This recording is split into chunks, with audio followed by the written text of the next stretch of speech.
Hello दोस्तों, कैसे हैं आप। आज हम एक छोटा टॉपिक लेंगे। परचेज परचेज और इन्वेंट्री।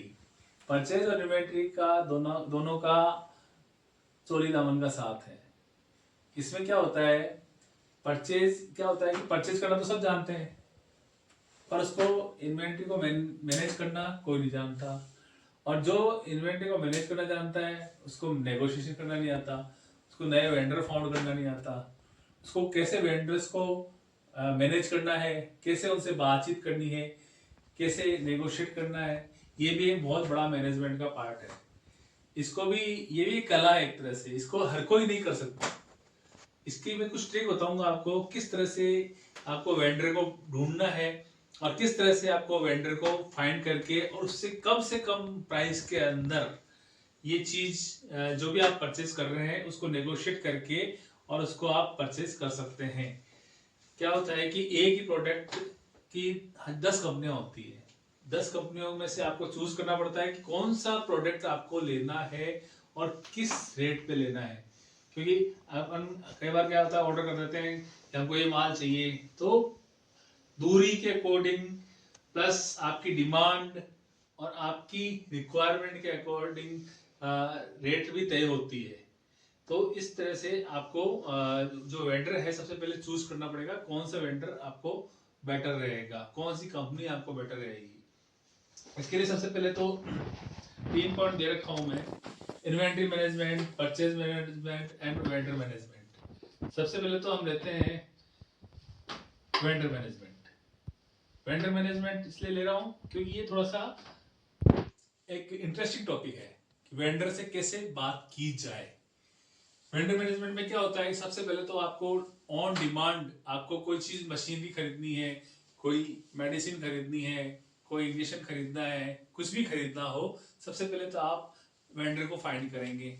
अपने शहर में करेंगे, अपने स्टेट में करेंगे, अपने जो अपने देश है उसमें करेंगे। सबसे पहले तो आपको नियरेस्ट वेंडर ढूंढना पड़ेगा कि कौन आपको आपके एरिया के अंदर आपको टाइम पे सप्लाई दे सके। फिर इसमें क्या होता है कि आपने वेंडर नया वेंडर ढूंढा, एक नहीं आप 5 वेंडर ढूंढिए। एक ही कंपनी के आप 5 वेंडर ढूंढिए। कई बार क्या होता है, मोनोपोली होती है कि एक कंपनी का एक ही डिस्ट्रीब्यूटर होता है, लेकिन उसमें क्या होता है, उनकी मोनोपोली होती है कि हम केवल एक डिस्ट्रीब्यूटर हैं, तो हम रेट में कंप्रोमाइज नहीं करते। और इसमें भी बहुत सारी चीजें हैं, आपकी क्वांटिटी कितनी है, आपका जो रिक्वायरमेंट है, नीड कितनी है, ये सब चीजें बहुत जरूरी है। इसलिए हमको सबसे पहले वेंडर ढूंढना है, नया वेंडर। और अलग अलग वेंडर से हम अलग अलग कोटेशन लेंगे उसी प्रोडक्ट की। जो कंपनी है, सबसे पहले हम अपने दिमाग के अंदर ये डिसाइड कर रखेंगे कौन सी कंपनी हमारे को लेनी है। इसमें 3 कोटेशन लेंगे उनसे। 3 कोटेशन लेके मिनिमम मिनिमम 3 कोटेशन लेंगे, उनको कंपेयर करेंगे एक दूसरे से। फिर हम नेगोशिएट करेंगे वेंडर्स को बुला के। टेलीफोन पे कभी नहीं होता, मोबाइल पे कभी नहीं होता नेगोशिएशन। मोबाइल पे अगर आप उन्हीं से कर सकते हो जिनको आप जानते हो।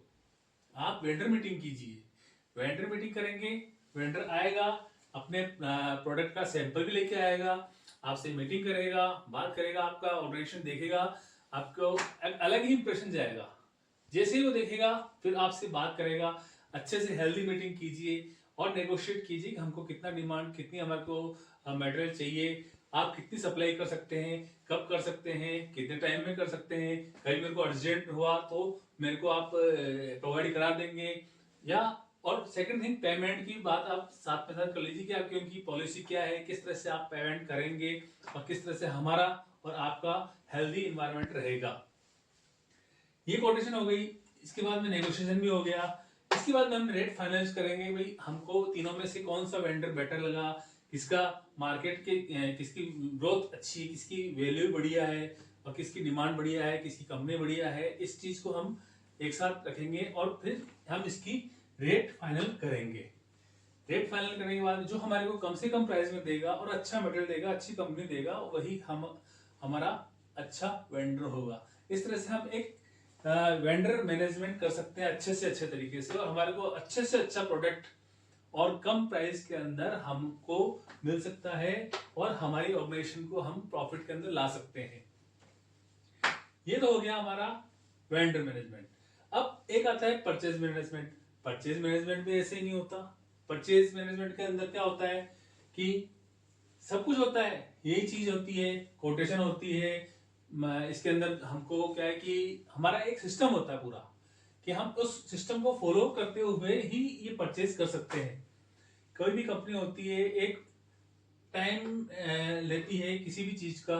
7 दिन के अंदर एक डेट होता है कि हमको 7 दिन के अंदर ये परचेज करनी है, कुछ अर्जेंट में करनी है, कुछ कल करनी है। इस तरह से हम एक डेट लेके चलते हैं। तो फटाक से हम कोटेशन मंगवाते हैं वेंडर से, लोकल वेंडर से मंगा लेते हैं, कहीं कंपनी से मंगा लेते हैं। फिर एक डेट डिसाइड करते हैं कि कितने टाइम के अंदर हम इसको फिलअप कर सकते हैं। फिलअप करके फिर उसका जैसे ही डेट हमारी फाइनल होती है, हम सबसे पहले पार्टी को देते हैं परचेज ऑर्डर। परचेज ऑर्डर देने के बाद में जो परचेज ऑर्डर जैसे ही जाता है पार्टी के पास में, पार्टी आपको सप्लाई करती है। सप्लाई करने के बाद में और फिर उसको जब अब मटेरियल आपके पास आता है तो आप उसको जीआरएन बनाते हैं, यानी गुड रिसीव नोट। जीआरएन जैसे बनता है तो यानी गुड आपके पास आ गया है।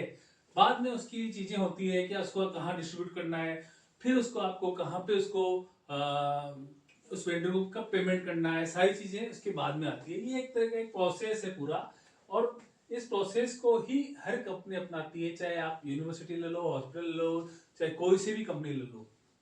इस तरह से ये एक परचेज मैनेजमेंट होता है। तो नेक्स्ट आज के लिए इतना ही।